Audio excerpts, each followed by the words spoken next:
Okay, so our last and final stop is the Hospital de la Miséricorde, which was constructed in 1853.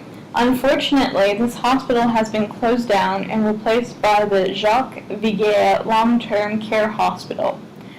Nevertheless, I can still take you there and show you some of its exterior architectural designs and historical pictures of its interior to give you a visual idea of the site during the 18th and 19th century. While you look at the architecture, pictures, and artifacts, let me provide you with a brief history on the significance of this institution. During 1923 to 1939, the Catholic Church was still in power. Therefore, any woman who committed such an act would bring shame upon themselves, their immediate family, and whoever else they held dear. Unfortunately, not everyone restricted sexual intercourse to marriage, and many women ended up becoming pregnant out of wedlock. The lack of information and accessibility to birth control only worsened this problem.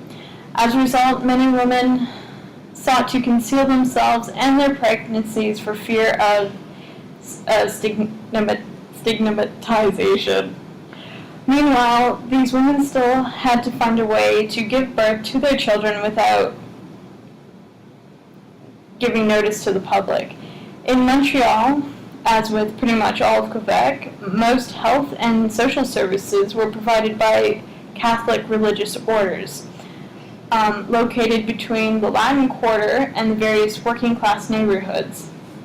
The Institute of the Sœurs de Miséricorde took care of single mothers and their children.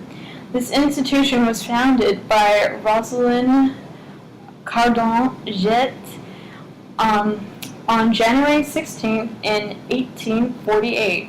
The Sisters of Mercy, as they are called in English, are dedicated to a single mission: to live the mercy of Jesus and the Savior with young girls and women who are pregnant out of wedlock and with their children, and also with married women who find it difficult to live with their pregnancy. In other words, Hospital de la Miséricorde provided a place where single mothers could hide and give birth to their children while being shed from public scrutiny. Of course, just as many other services, they also came at a cost. Many single mothers often had to stay in hospital after giving birth so that they could work to pay off the fees, such as those for delivery. These single mothers would also receive good and bad grades, which determined the term of their stay. Despite the advice of the sisters, many single mothers would often leave their children behind after giving birth. One of the most shocking facts about the mothers in this hospital was that they were often relieved to hear about the death of their children. However, as strange as this sounds, this abandonment and relief only occurred because it allowed these single mothers to conceal and erase their shameful past.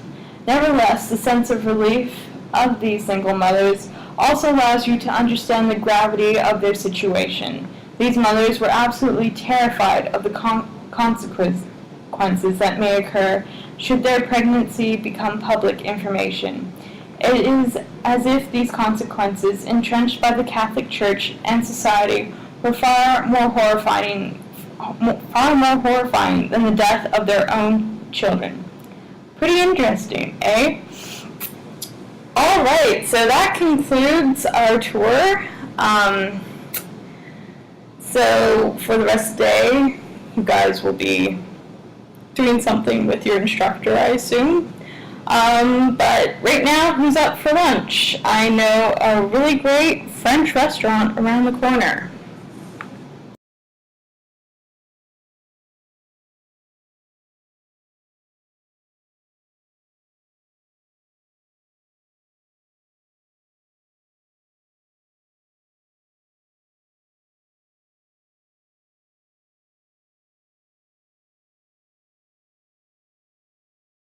Created using Powtoon.